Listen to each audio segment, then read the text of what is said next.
देखिए solution number 4 बता रहा हूँ क्योंकि लंबे क्वेश्चन है, इसलिए आपका नाम ब्लैक बोर्ड में I am not writing the question on the blackboard. देखो, in answering a question on a multiple choice test a student either knows the answer or guesses. Multiple choice test में questions का answer देने के लिए student either knows, या तो बच्चा जो है विद्यार्थी जानता है आंसर और या गैस करता है.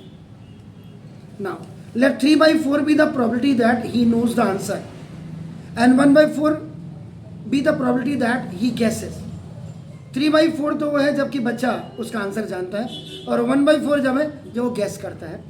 तो कह रहा है assuming that the students who guesses at the answer will be correct. Correct की सिचुएशन में अगर आपने कहीं पे गलती की होगी, जब भी आंसर करेक्ट होता है तो उसका मतलब 1 होता है. ये आपको क्लियर होना चाहिए. 12 बिफोर गोइंग अहेड, सबसे पहले आपका नाम सॉल्यूशन में आपका नाम let E1 and E2 be the respective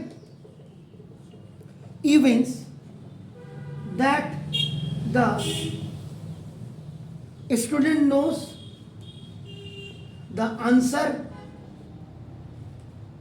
and he guesses the answer. E1 इसके लिए नोस के लिए होगा और E2 आपका गैसेस के लिए होगा कायदे से. तो नाउ लेट, इसमें ये भी लिखना पड़ेगा, let A be the event that the answer is correct. और एक आपको मानना पड़ेगा कि आपका नाम दिस था कि ए एक इवेंट है जिसमें कि आंसर आपका करेक्ट है. आपका नाम दिस. तो नाउ अकॉर्डिंग टू आपका नाम क्वेश्चन का अगर आप फर्स्ट कंडीशन आपका देखेंगे तो आपका नाम देखो जैसे वो क्या बोल रहे हैं कि 3/4 be the probability that he knows. इसका मतलब आपका नाम, इसका मतलब तो PE1 इज इक्वल टू आपका नाम 3/4 हो गया. एंड सेकेंड स्टेटमेंट या कंडीशन के अनुसार now 1/4 be the probability that he guesses. इसका मतलब PE2 इज इक्वल टू आपका 1/4 हो गया. आपका नाम देखो जैसे क्लियर सर ना. उसके बाद the probability now that the student answer correctly, अगर आंसर वो करेक्टली देता है आपको ना देखो ये गिवन अगर पूरा देता है तो that he knows the answer.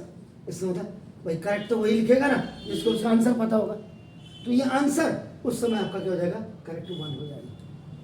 इसको 1 लेते हैं. आपका नाम देखो जैसे अगर आंसर अगर वो जानता है करेक्ट है, करेक्ट जानता नहीं ये the probability that the students answer correctly given. इसका मतलब वो जानता है और आंसर क्या होगा वो 1 हो जाएगा. आपका नाम देखो जैसे. अब आपको क्या करना है सर कि इसका the probability that the answer ये हो गया आपका. इसका मतलब P A upon E1 is equal to A1 होने से A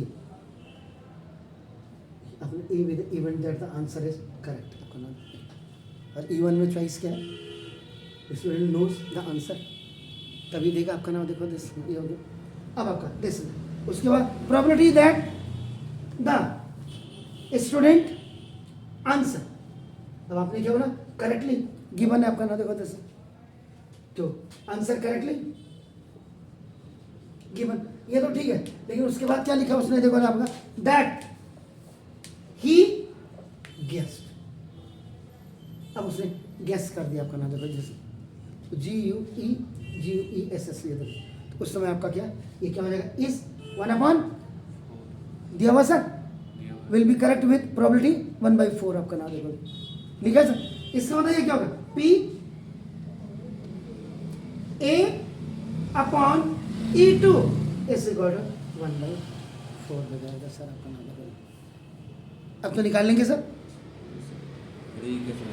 है the student answer correctly given that he knows the answer is 1.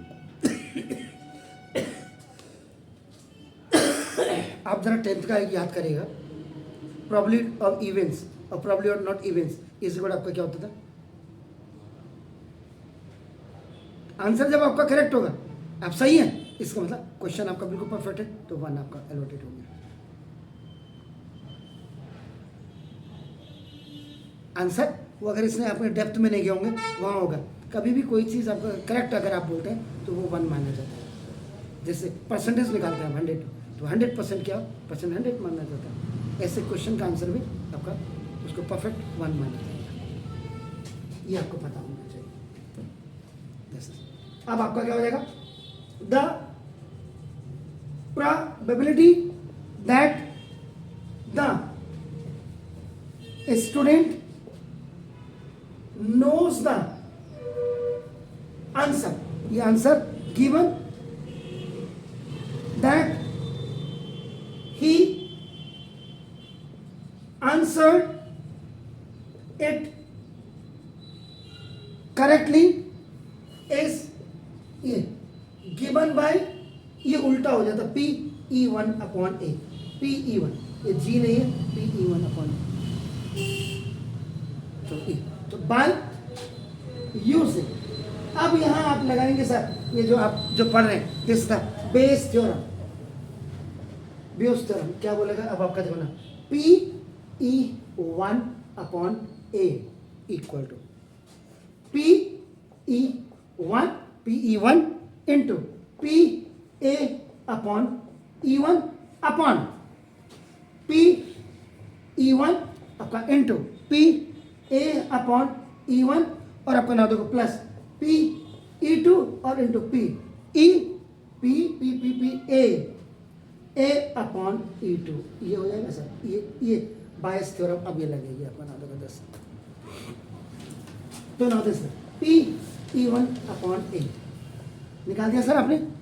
तो 3/4 इंटू ये 1 अपॉन 3/4 इंटू 1 और प्लस ये आपका 1/4 इंटू 1/4, तो नाउ दिस द 3/4 और 3/4 और प्लस ये 1/16 हो गया। तो कितना आ रहा है सर?